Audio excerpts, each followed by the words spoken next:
Teacher of the Year for 2019.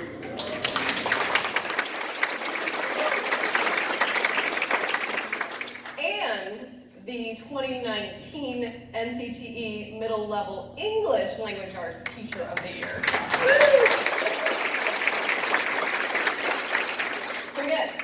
So again, English and history. She does everything. All right, Keisha Rembert has spent 16 years teaching 8th grade English language arts and U.S. history, and is, as of this year, an assistant professor of teacher preparation at National Louis University in Chicago.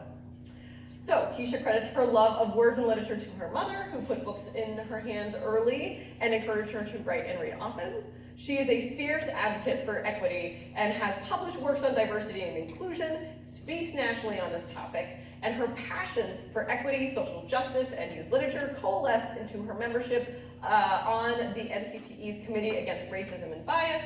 She is an advisory board member of the Illinois Holocaust Museum and Education Center. She is a board member and senior fellow with Teachers Plus, and a master teacher with Gilder Lehrman. I'm going to say this right. So she clearly has a whole lot of experience in lots of different capacities and is exactly the right person to talk to you about what teachers and librarians want. So you get the clicker. Yay! Thank you. You're welcome. I have brought my notes with me because since I have you as a captive audience, I want to make sure I get it all in. So forgive me if I kind of refer to my notes a little bit here.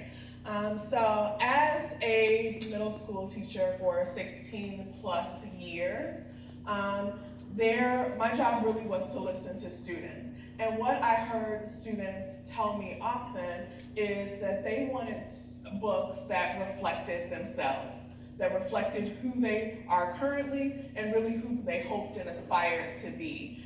And I know that the theme of this conference is separating fact from fiction. And while I know and understand there's a clear distinction between those two, I believe it's the synergy of fact and fiction that really is at the pulse of what students want and need. Rudine Sims Bishop, who is an academic and advocate in children's literacy, uses this kind of metaphor for books. She says that books should be mirrors, windows, and sliding glass doors for students. And I believe that is the future of nonfiction and what students and teachers really need.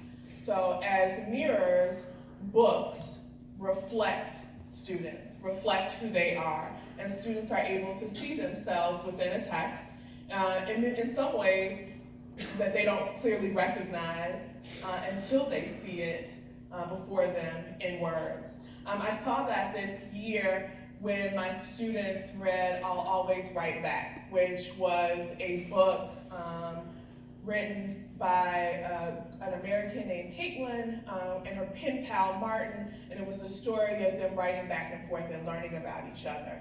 And my students were able to see their Western idealism and American naivete through the character of Caitlin. So it really was a mirror for them. And it was an opportunity for us to have deep, meaningful conversations about self in our classroom.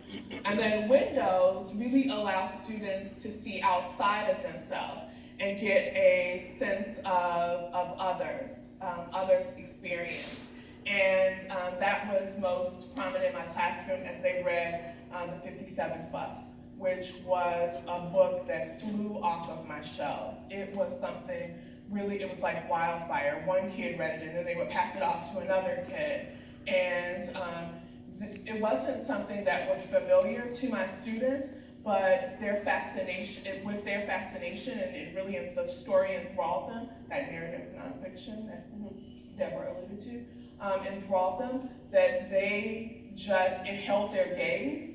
And it was something that we talked about, and when the themes we went back to again and again in class.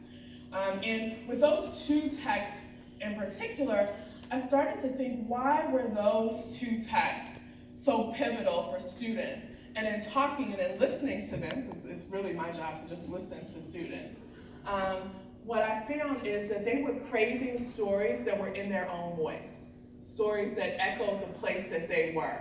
So nonfiction that was written by teens that really could empower them to have their own voice and to have some level of information and expertise, excuse me, in a topic.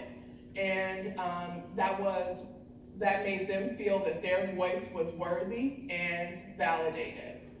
So that's something that I would love to see in nonfiction. And then this idea of the sliding glass door. The sliding glass door that Rudine Sims Bishop talks about is where students can kind of enter into another space. They bring themselves and they take information with them. And that was exemplified in my classroom through the text, The Outliers. So my students were able to enter into that text and then apply what they learned from the text itself. And I really like this work, this artwork that you're seeing is by Grant Schneider, and he extends Rudine's metaphor to talk about books also as stepping stones and overcoats and anchors. So these texts, nonfiction texts, can be comfort to students. They can be support for students. They can also be escapes for students. And my hope is that nonfiction continues to push students to see themselves, to see others, and to go beyond. Equity of voice. So I really believe that this is an area of nonfiction that is hugely important. And if you tune out everything else I say today, then you will be in the majority, because most of my students do that. But I hope that you really get this, because I believe it's important. A friend and fellow teacher educator said this. He said, humans, his name is Ezra Highland, he said, humans don't make our stories, it's stories that make us human. It's not until we know the stories of each other that we embrace humanity. When I know the stories of my people and my culture, that's when I become human myself. And so there's so much to really unpack in the quote, but it, to me, speaks to the heart of why it's important to have diverse voices represented in nonfiction.